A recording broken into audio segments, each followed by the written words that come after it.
This is my girlfriend's Polo GTI. Now, on appearance, but as you're looking at it, you think, well, what's wrong with that? But you get closer to it and you'll see there's lacquer peel, and it's not just the bonnet, it goes all the way over the top, and it was all across the roof. I did respray the roof, but as you can see, it didn't flatten properly. The boot's got a bit of rust as well. There's a patch there that needs to be sanded out, and this is the quarter that I'll be working on. Now, again, it looks perfectly fine. Doesn't look anything wrong there, but you get closer to it and you will see bubbling. So there's rust spots there, and there's a few more dotted about here and there. They're only small, but you know, rust doesn't give up. It will come back and eat through the rest of it. So they're just dotted about in various little places.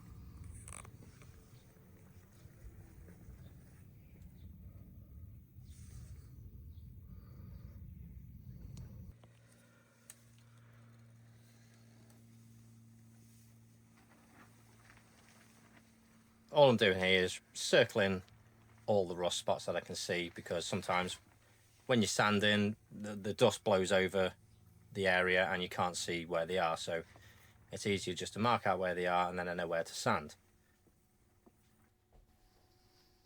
The first step, and the most important step, is to prep.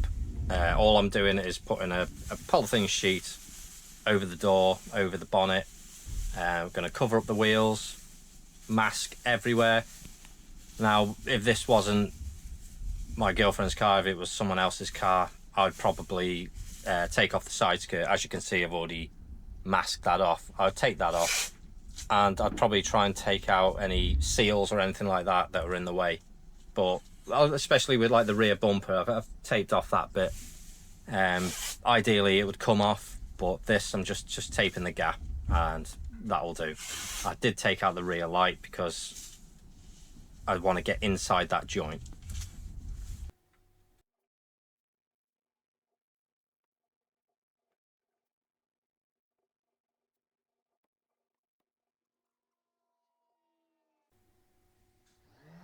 After masking everywhere off, making sure all the rubber seals are completely covered, I'm just going to use a 120 grit pad on an orbital sander and just take away the flaky lacquer. I'll quickly run over the rest of the panel and then work into the actual rust spots themselves.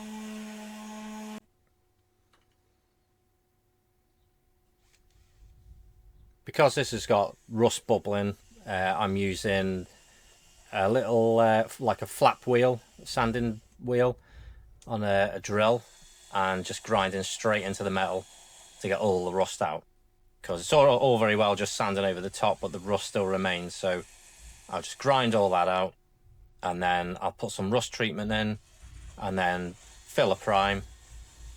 etch prime, sorry, and then probably do some high build primer, filler primer, and see how it looks then. After a coat of primer, I can look more closely to see how it's going to look when the paint goes on. So most of it looks all right, but the closer you get, you can see where some of the rust patches were. Because I used quite a coarse flap disc, it's scratched heavily into the metal. So the best thing to do here would be to use the orbital sander again with the 120 disc and just erase all the scratches out.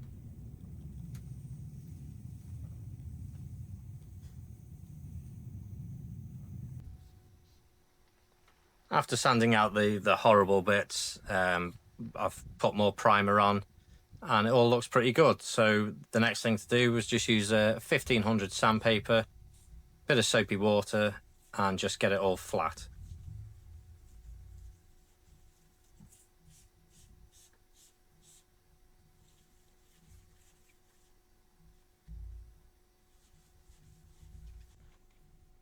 From here, it's on to the panel wiping. I've got to get every single bit of crap off there and make sure it's perfectly clean, ready for spraying.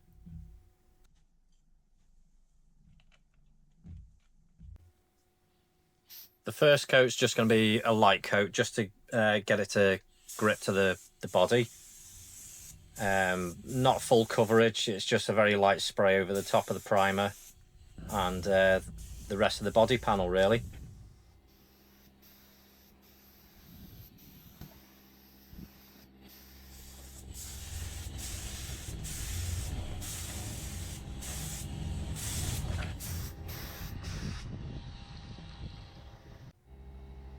After 10 minutes, time for the second and the third coat, and possibly a fourth, depending on how well it's covered. I did notice with this spray gun, it's not coming out that great. I've used better spray guns than this before, and the finish is normally like perfect. Because this is 2K paint, you don't have to put lacquer on it, you just cut and polish afterwards.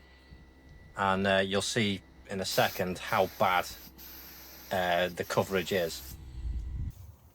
And for some reason, as soon as you start painting, a fly lands on your paint. This is the finished result, and as you can see, it is heavily orange peeled. Really not happy with this job. I should have used my other gun, which I didn't have with me, but it's well worth investing in proper equipment. It doesn't have to be expensive. I've used something like a DeVille Biss one, which cost about £60. But if you're going to buy one off the internet, don't pay like £20 for one, because these are the results you're going to get. Normally it's a lot shinier than that, so this is going to be a lot of work to sand back down. It's doable, but it's just more work. I still have the other side to do yet. I will be using a better spray gun for this. I'm not entirely happy with the roof either. It looks very patchy. Again, it can all be sanded down, but it's a lot of effort. I'll be covering that in the next video. The sanding down and the buffing out. Hopefully it will go to plan.